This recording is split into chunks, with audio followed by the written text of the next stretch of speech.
اعلیٰ حضرت نے دو کلام ایسے لکھے ہیں، اس سے زیادہ کلام ایسے لکھے ہیں جس کی ردیف قافیہ ایک ہے، لیکن میں جس کلام کی بات کر رہا ہوں دو کلام اعلیٰ حضرت نے بڑے طویل لکھے ہیں۔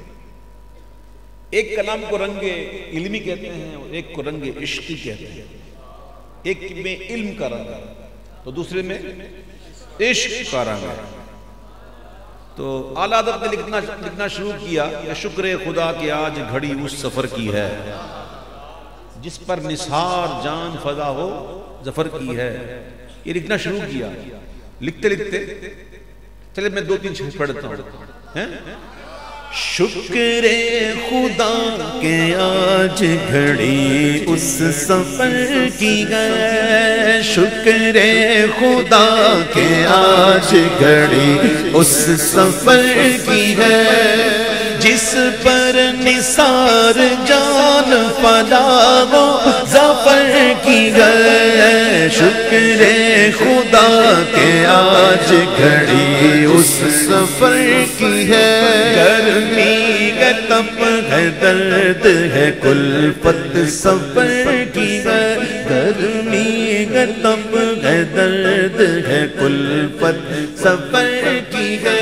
ناشکر یہ تو دیکھ عظیمت کدھر کی ہے، شکر خدا کہ آج گھڑی اس سفر کی ہے، شکر خدا کہ آج گھڑی اس سفر کی ہے۔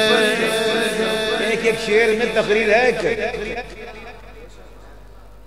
یہ آپ اس کو معمولی نہ سمجھے، ایک ایک شعر میں تقریر، مکمل تقریر، یہ رنگ علمی ہے، یہ رنگ علمی ہے، ایک ایک شعر میں ایک ایک تقریر۔ اعلیٰ حضرت کہتے ہیں، دیکھیں میرے آقا، ہمارے آقا جناب محمد مصطفیٰ صلی اللہ علیہ وسلم جب کبھی مدینہ شریف سے باہر تشریف لے جاتے اور پھر جو واپسی ہوتی دوبارہ مدینہ کی طرف، تو حضور کے چہرے پر خوشی کے آثار زیادہ ہو جاتے ہیں اور حضور اپنی سواری کو تیز کر دیتے اور چادر شریف کو چھانے پہ رکھ لیتے اور سواری تیز کر لیتے، جیسے جیسے مدینہ قریب آتا۔ تو جب سواری تیز کرتے اور دھول اڑتی تو صحابہ کرام چہرے کو چھپاتے، تو میرے حضور فرماتے کہ چہرے کو نہ چھپاؤ، مدینہ کی مٹی میں شفا ہے۔ اب سوال یہ پیدا ہوتا ہے کہ مدینہ شریف کی مٹی میں شفا آئی کیسے؟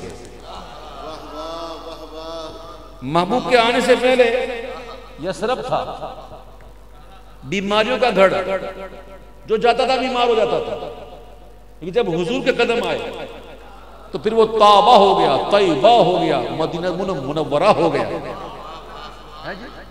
تو اعلیٰ حضرت کہتے ہیں، پوچھتے ہیں کہ کس خاک پاکی تو بنی اے خاک با شفا،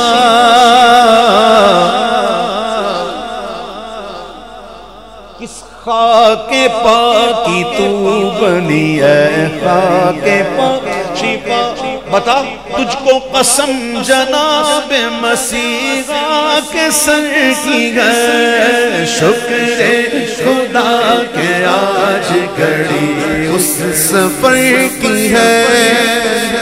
رنگ علمی ہے، رنگ علمی ہے، میں اس کو چھیڑتا نہیں ابھی، لیکن چونکہ اعلیٰ حضرت طبیعتاً عشق تو کوٹ کوٹ کے بھرا ہوا تھا، آخر میں آ کر کہتے ہیں اے رضا، اے رنگ علمی بہت ہو گیا، بہت ہو گیا، اب طبیعت اس وقت مشتاق ہے سوز جگر کی، طبیعت طبیعت مشتاق ہے کس چیز کی؟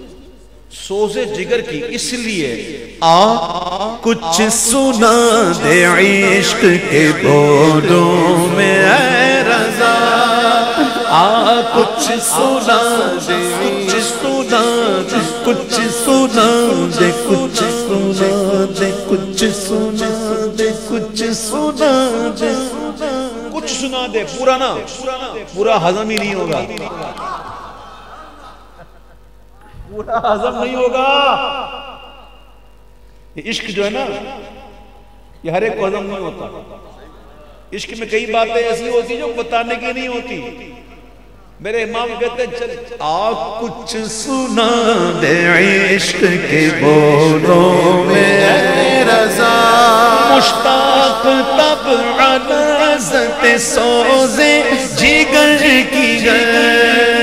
عشق کے رنگ شروع ہو رہے ہیں، بھینی سگانی صبحوں میں ٹھنڈک جگر کی ہے، بھینی سگانی صبحوں میں ٹھنڈک جگر کی ہے.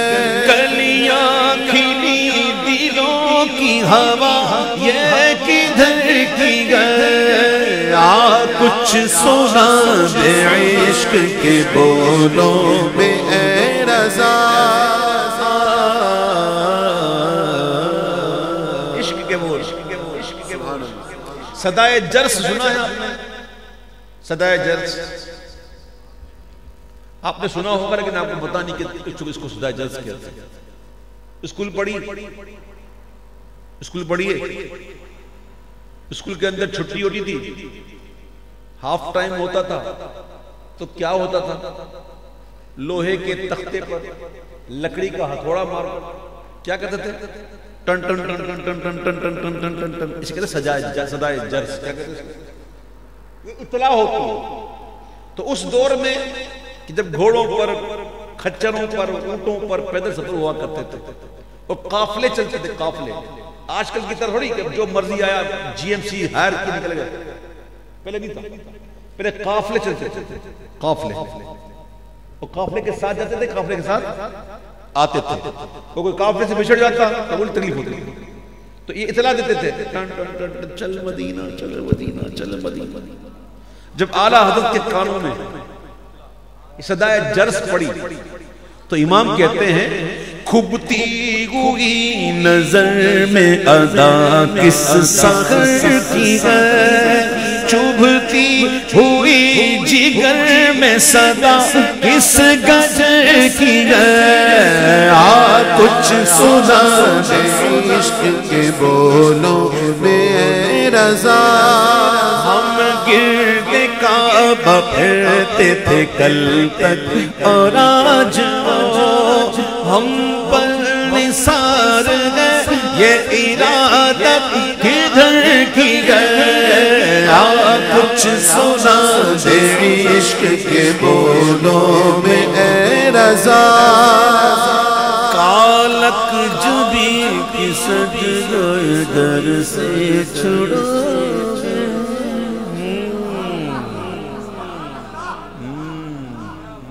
لہجے کا شعر ہے. حجر اسود کچھ کہہ رہا ہے زبان حال سے، مدینے کے سفر پہ جانے والے ظاہر مدینہ کو کہہ رہا ہے.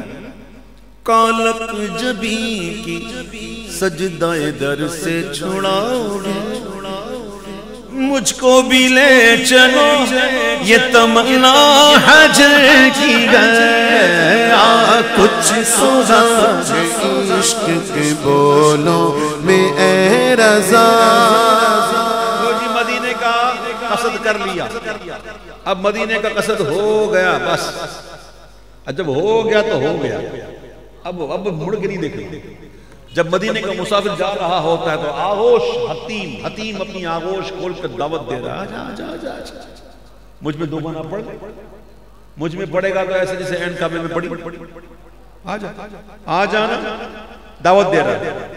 پھر دعوت پہ ہوتا کیا، آغوش شوق کھولے ہیں جن کے لیے غتی، وہ پھر کے دیکھتے نہیں یہ دھن کدھر کی گئے. آ کچھ سنا دے عشق کے بولوں میں اے رضا. یاد کرو رنگ علمی میں کیا تھا، گرمی ہے، تپ ہے، درد ہے، کلفت سفر کی ہے، ناشکر یہ تو دیکھ عظیمت قدر کی ہے. آج بھی کچھ ایسے لوگ ملیں گے جو آ کر بڑا ہی شور کرتے ہیں، بہت گرمی تھی اور موسم ایسا تھا اور بیمار ہو گئے اور چل چل کے پاؤں دکھتے اور بخار آ گیا اور خیمہ بہت دور اور ہوٹل بہت دور تھی اور یہ تھا وہ تھا، ایئرپورٹ پہ تکلیف، ایئرپورٹ پہ یہ ہو گیا، اتنے گھنٹے اتنے گھنٹے ملتے ہیں نا. تو ایسوں کو امام کہتے ہیں کہ گرمی ہے، تپ ہے، درد ہے، کلفت سفر کی ہے، نا شکر یہ تو دیکھ عظیمت کی گھر کی ہے. جس کو ابھی عشق نے چھوا نہیں، جو ابھی عشق سے دور ہیں، وہ تو یہ باتیں کریں، اور جو عشق میں جل گئے، جو عشق سے پیوستہ ہو گئے، عشق میں اور عشق سے وابستہ ہو گئے اور عشق کی آگ جنہوں نے جلانا اپنے دل میں شروع کی، وہ کیا کہتے ہیں؟ فرق دیکھو، ایک طرف تو شکویں اور ایک طرف کہتا ہے عشق والا کہ وارو قدم قدم پہ کہ ہر دم ہے جاننا، ہر نئی سانس جو ہے نئی جان دے رہی ہے، ہر سانس کے ساتھ نئی جان نئی ہو رہی ہے، نئی جان مل رہی ہے. وارو قدم قدم پہ کہ ہر دم ہے جاننا، کیوں یہ راگ جاں فضا میرے مولا کے در کی گئے، یہ راگ جاں فضا میرے مولا کے در کی گئے. کچھ سنا دے عشق کے بولوں بے اے رضا. اس سے پہلے کہ وہ شعر پڑھوں اعلیٰ حضرت کا، میں یہ مسئلہ بھی بتا دوں، آپ بارہا سن چکے ہیں کہ حضور پاک صلی اللہ علیہ وسلم کے جسم اطہر سے زمین کا جو حصہ لگ گیا، جو حصہ زمین کا حضور کے جسد پاک سے لگ گیا، مزار عالی، مرقد عالی، مقام عالی، تو جو حصہ زمین کا محبوب کے جسم سے لگ گیا، وہ حصہ کعبے سے بھی افضل، عرش سے بھی افضل، کرسی سے بھی افضل. ٹھیک ہے، بات سمجھ میں آ گئی؟ اب سنو، امام کہتے ہیں مدینے جانے والوں ذرا یہ سوچ کے جانا کہ جا کہاں رہے ہو. امام کہتے ہیں، امام کہ معراج کا سما ہے کہاں پہنچے زائرو، معراج کا سما ہے کہاں پہنچے زائرو. کرسی سے اونچی کرسی سی پاک در کی گیا، کچھ سنا دے عشق کے بولوں میں اے رضا. مانگیں گے مانگے جائیں گے وہ مانگی پائیں گے، مانگیں گے مانگے جائیں گے وہ مانگی پائیں گے. صحیح ابن حبان اور معجم الاوسط کی روایتوں کے مطابق میں پیش کروں گا ایک بات. مولا علی فرماتے ہیں کہ حضور کی شان مبارک یہ ہے کہ جب ان کو کوئی چیز مانگنے والا آتا اور کوئی مانگنا چاہتا اور حضور کو دینا مقصود ہوتا تو حضور نعم فرماتے. کوئی اجازت مانگتا سوال کرنے کی اور دینا ہوتا حضور کو تو نعم فرماتے، ہاں کر سوال جو کرنا. اور اگر حضور کو دینا مقصود نہ ہوتا تو آپ لا نہیں کہتے، نہیں کہتے، بلکہ مولا علی کہتے ہیں کہ آپ خاموش ہو جاتے، حضور خاموش ہو جاتے. کہتے ہیں ایک دن ایک عرابی، ہم بیٹھے تھے کہ حضور کی بارگاہ میں ایک عرابی آیا اور اس نے عرض کی حضور مجھے کچھ سوال کرنا ہے، اجازت ہے؟ تو حضور خاموش ہو گئے. تھوڑی دیر گزری تو پھر اس نے کہا حضور اجازت ہے؟ تو حضور خاموش ہو گئے. جب تیسری بار کہا تو دریا رحمت جوش پہ آیا اور آپ نے بڑی شان سے یہ فرمایا جو مانگنا ہے مانگنا. ربیعہ والی حدیث میں تو صرف سل ہے، مانگ، سل ربیعہ، مانگ ربیعہ. لیکن یہاں فرماتے ہیں حضور نے فرمایا کہ جو مانگنا ہے مانگ. مولا علی کہتے ہیں کہ اس کی یہ کیفیت دیکھ کر کے حضور نے اسے اختیار دے دیا کہ جو مانگنا ہے مانگ. ہمیں تو بڑا رشک آیا اس کی قسمت پر اور ہم نے سمجھا اب یہ جنت مانگے گا. مولا علی کہتے ہیں عقیدہ دیکھو مولا علی کا، صحابہ کا. کہتے ہیں ہمیں لگا کہ اب یہ جنت مانگے گا، لیکن اس نے مانگا کیا؟ کہا عرض کی حضور مجھے اونٹ چاہیے. کیا چاہیے؟ تو آقا نے فرمایا اسے عطا ہو، اس کو اونٹ دے دیا. پھر کہا میرے محبوب نے، دو روایتوں کو بلاتا ہوں، ایک دوسری طرف تھی، ایک یہ روایت ہے، یہ معجم الاوسط کی روایت، ایک صحیح ابن حبان کی روایت ہے. وہاں بھی حضور تقسیم کر رہے تھے تو ایک صحابی نے کہا حضور مجھے یہ چاہیے، مجھے وہ چاہیے، تو حضور نے عطا کر دیا.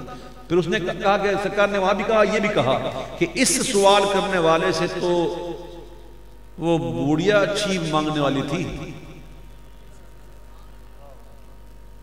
وہ بڑھیا کا سوال اچھا تھا. اب صحابہ کے لیے یہ بات نہیں تھی. عرض کی حضور وہ کیا ماجرا ہے؟ تو حضور فرماتے ہیں سینکڑوں سال پہلے کی بات، یعنی کہ صحابہ کا عقیدہ تھا، حضور جانتے ہیں. سینکڑوں سال پہلے کی بات. کہتے ہیں کہ جب اللہ تعالیٰ کے حکم سے موسیٰ علیہ السلام دریا عبور کر کے جا رہے تھے تو آپ کا گھوڑا جو ہے نا اس نے رخ دوبارہ دریا کی طرف کر دیا. موسیٰ علیہ السلام نے عرض کی مولا یہ کیا ماجرا ہے؟ تو اللہ نے کہا کہ کلیم جاتے جاتے اپنے بھائی یوسف کے تابوت کو بھی ہمراہ لے جاؤ. تو آپ کو پتا نہیں تھا تو آپ گئے. کسی نے کہا کہ بہت بوڑھی عورت رہتی ہے اس کو پتا ہوگا. آپ وہاں تشریف لے گئے اور فرمایا بڑی دی کیا تجھے پتا ہے کہ یوسف علیہ السلام کا تابوت کہاں ہے؟ تو اس نے کہا اے موسیٰ مجھے پتا ہے، مجھے پتا ہے. تو آپ نے کہا پتا ہے تو بتا. تو کہتی ہے ایسا نہیں بتاؤں گی موسیٰ، میری دو شرطیں ہیں، میری دو شرطیں ہیں، پوری کر تو پھر بتاؤں. تو آپ نے کہا اچھا تیری شرط بتا کیا ہے؟ تو بوڑھی کہتی ہے کہ پہلی شرط تو یہ ہے موسیٰ کہ دیکھ میں بوڑھی ہو گئی ہوں، میرے چہرے پہ جھریاں آ گئی ہیں، میرے دانت بھی گر گئے، ہڈیاں جواب دے گی، کمر جھک گئی، بہت بوڑھی ہو گئی ہوں. موسیٰ پہلی میری شرط یہ ہے کہ مجھے جوان کر دے، مجھے جوان کر دے. آپ نے کہا چل تو یہ شرط قبول، تجھے جوانی دی. آگے بولو دوسری شرط یہ ہے موسیٰ کہ جنت میں جس درجے میں آپ رہیں، سنو جنت میں جس درجے میں آپ رہیں اس درجے میں مجھے اپنے ساتھ رکھنا. تو موسیٰ سے کہا بڑی بھی تو بڑی بات کر رہی ہے، وہ بڑی مانگ کر رہی ہے، چلے ایک کام کر جنت لے لے، جنت لے لے بتا دے. نہ موسیٰ پڑھو صاحب کا چاہیے. اب یہ تکرار ہو رہی تھی تو اللہ تعالیٰ نے فرمایا اے کلیم مانگتی ہے تو دے دے، اس میں تیرا کیا جائے گا؟ یہ روایت ہے لفاظی نہیں. اللہ فرماتا اے کلیم مانگتی ہے تو دے دے، تیرا کیا جائے گا؟ تو موسیٰ علیہ السلام جوانی دیں. موسیٰ علیہ السلام جنت بھی نہ صرف جنت نہ، جنت میں درجہ بھی وہ دلائیں جس میں رسول ہوں. تو جو موسیٰ کے امام ہیں، جو نبیوں کے امام ہیں، ان کی شان کیا ہوگی؟ میں اس پر گفتگو کروں بڑا وقت لگ جائے گا. ایسے واقعات ذہن میں آ رہے ہیں کہ میں بتاؤں آپ کو کہ حضور نے کس کس کو کیا کیا دیا، کس کس کو کس کس انداز سے دیا. لیکن میں ابھی اس کو چھوڑتا ہوں، وقت میرا پورا ہو گیا ہے. کلام ابھی دو تیسرا چل رہا ہے اور میرا کلام کو ٹائم پورا ہو گیا. جی میں پوری پڑھوں گا، فکر نہیں کرنا. جی پڑھ لوں گا، فکر نہ کرنا. تو میں عرض کروں گا کہ جو موسیٰ کے امام ہیں، جو نبیوں کے امام ہیں، ان کی شان بڑی عرفہ و اعلیٰ ہے. تو اعلیٰ حضرت نے جو بات کہی ہے نا ایسے ہی نہیں کہی کہ مانگیں گے مانگے جائیں گے، منہ مانگی پائیں گے.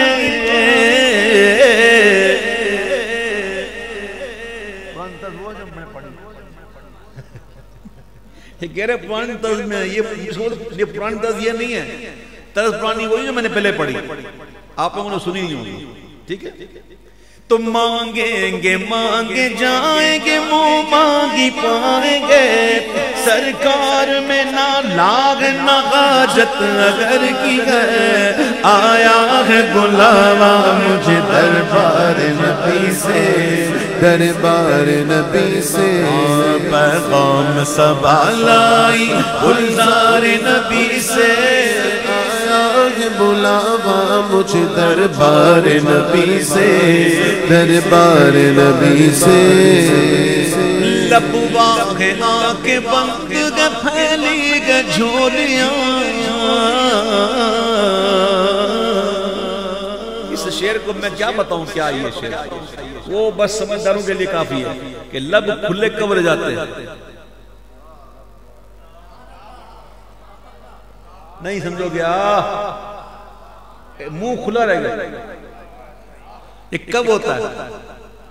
حیرت کے ہمارے لیے، ہائے ہائے مانگا قطرہ دیرے سمندر، لب واہ آنکھ بند گئے پھیلی گئے جھولیاں، کتنے مزے کی بھیک تیرے پاک در کی ہے، آیا ہے بلاوا مجھے دربار نبی سے، دربار نبی سے۔ منگتا کا ہاتھ اٹھتے کی داتا کی دین تھی، سمجھو منگتا کا ہاتھ اٹھتے گی، ابھی مانگا ہی نہیں، ابھی اٹھایا، ابھی تو ہاتھ ہی اٹھائے، ابھی تو منہ تو کھلا بھی نہیں، منگتا کا ہاتھ اٹھتے ہی داتا کی دین تھی، دوری قبول و عرض میں بس ہاتھ بھر کی ہے، آیا ہے بلاوا مجھے دربار نبی سے، دربار نبی سے۔ آخری شعر سنو اور دیکھو اللہ کے ولی کیسے ہوتے ہیں، گجنے والے نہیں، بجنے والے نہیں، ڈھول نہیں ہوتے، وہ انکساری اور عاجزی والے ہوتے ہیں، ہمیشہ عاجزی انکساری۔ اعلیٰ حضرت کو کون نہیں جانتے؟ اعلیٰ حضرت کیا تھے؟ اور علماء حرمین نے لکھا کہ اعلیٰ حضرت حضور کے معجزوں میں سے ایک معجزہ ہیں جو 13-14 صدی کے لیے رکھے گئے، تو اعلیٰ حضرت وہ تھے، تو اعلیٰ حضرت جو اتنے بڑے اعلیٰ حضرت تھے، ہاں وہ کیا کہہ رہے ہیں؟ وہ کہہ رہے ہیں کہ سرکار مجھ گوار میں طرز ادب کہاں، سرکار مجھ گوار میں طرز ادب کہاں، مجھ کو تو بس تمیز یہی بھیک بھر کی ہے، آیا ہے بلاوا مجھے دربار نبی سے، دربار نبی سے۔ پیغام صبا لائی گلزار نبی سے، آیا ہے بلاوا مجھے دربار نبی سے، دربار نبی سے۔